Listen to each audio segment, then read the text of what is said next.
Hello and welcome to another episode of Market Track. I'm Abuzar. We are on the second week of September and still a very active market.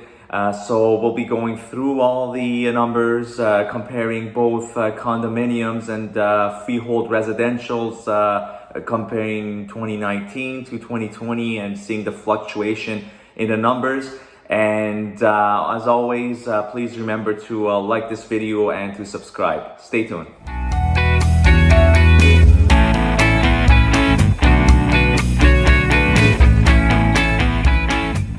Okay, so let's start off first, as always, with the number of new listings, residential and condominiums.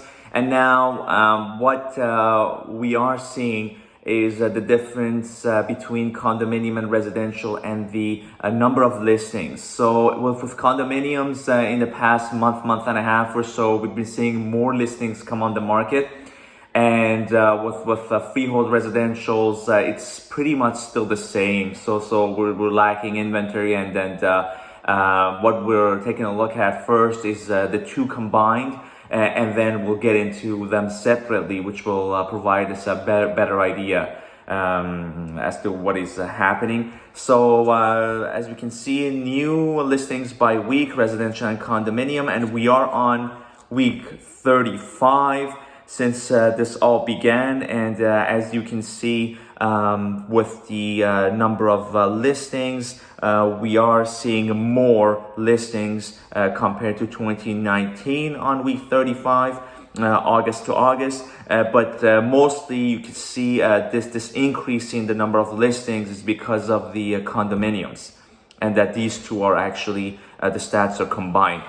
So that's the first graph. And then taking a look at the sold properties by week, residential and condominiums combined, we can see that we are above the activity in 2019, and it seems to be on the up and up. So the numbers are increasing, and then we'll get into that in depth afterwards.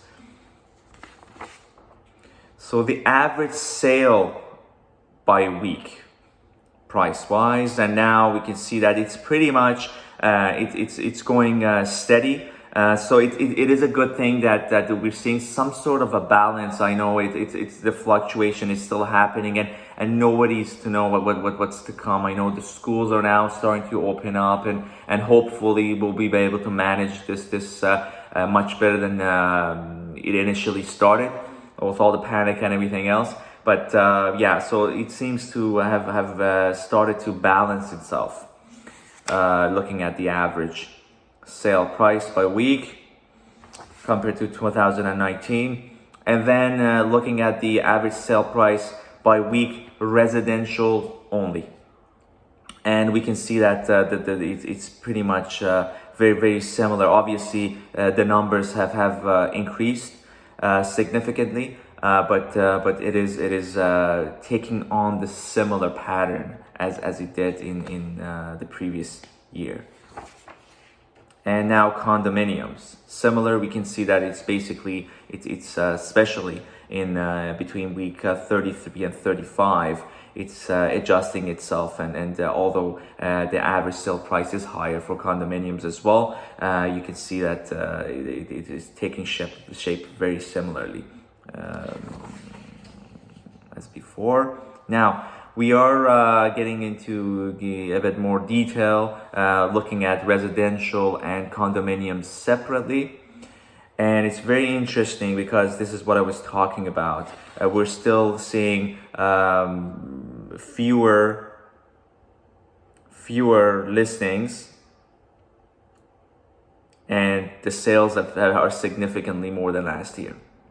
So 710 listings, active listings for August, and we're seeing 1,052 sales, and it's exactly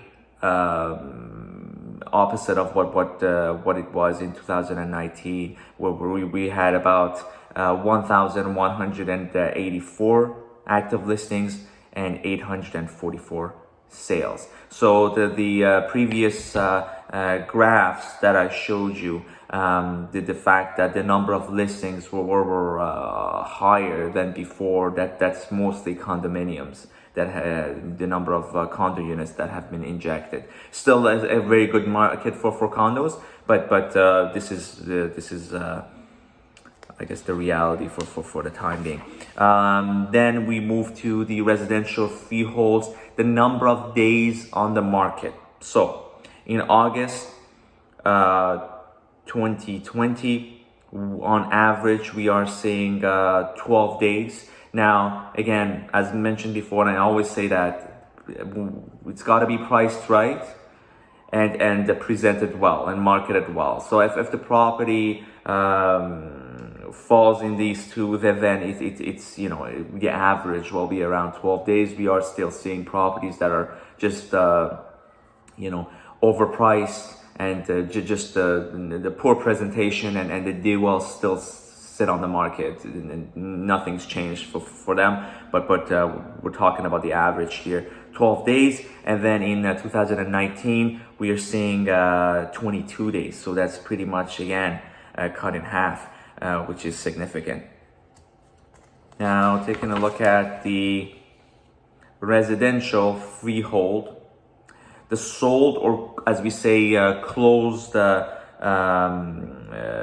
number of listings versus the or the price versus the original price ratio. And in August 2020, it's on about 106% to the list price, and compared to August 2019, 99.6 to the list price. So again, this is significant on average. This is a significant jump compared to last year.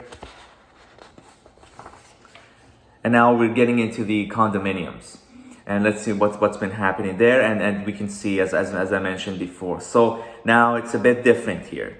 We were seeing 477 active listing, whereas the number of sold is 431 in August of 2020. And again, more listings, active listings, than the number of solds. But again, they are very close in range, and the range is much narrower than what it was in August of last year.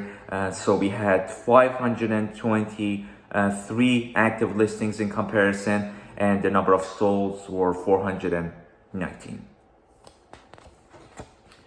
So taking a look at the days, the number of days in the market, and that's very, very important and key as well, because the faster the home sells, the faster money moves around, and that's very important. So right now we're looking at on average the days on the market, 16 days for condominiums to sell, and 32 days in comparison as it was in August 2019. Now, again, a lot of things considered. One more I guess key thing about condominiums is the condominium management, and the way the corporation runs the funds and everything else, and the condo fees, in essence. So in buildings that you see that whether new or old, it's just a bit of a mismanagement. The condo fees on a